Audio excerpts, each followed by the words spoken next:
Parameters to the main function. All the auto-generated programs that we've been erasing in MonoDevelop included with main something like this for an argument that we haven't been using.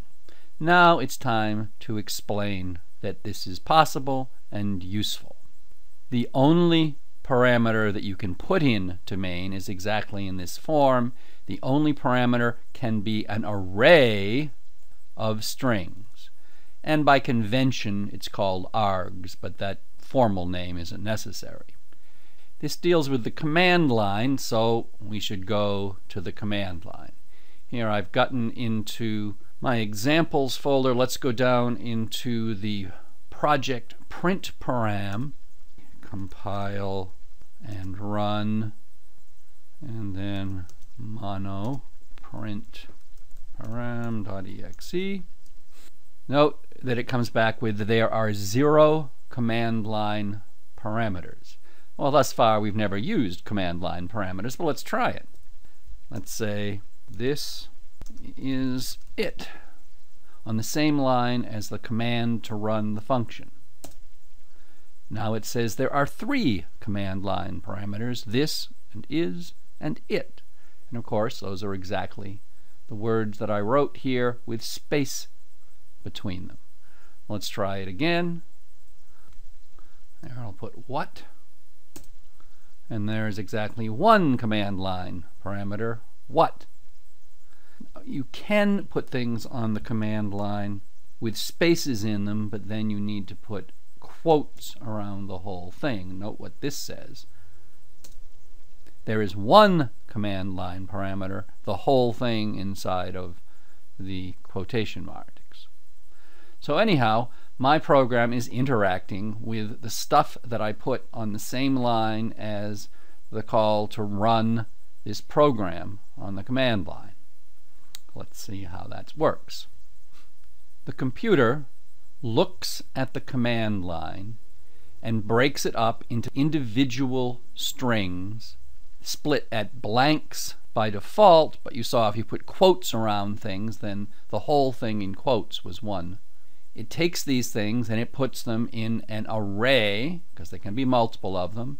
Each one, of course, is typed on the command line, so it is a string, and it has to have a name, and again, by convention, it's args. And once you're in the program, having absorbed those parameters from the command line, it behaves like a normal program. This is just an array. It has a length. args.length, that's what I printed out first, the number of command line parameters. And since it's an array, we can treat it just as a regular sequence. I can use a for each loop, and I can print out each string from the command line. And you see that's exactly what I did. I could also refer to the arguments by index, but here where I just wanted to print them, the for each loop was simpler.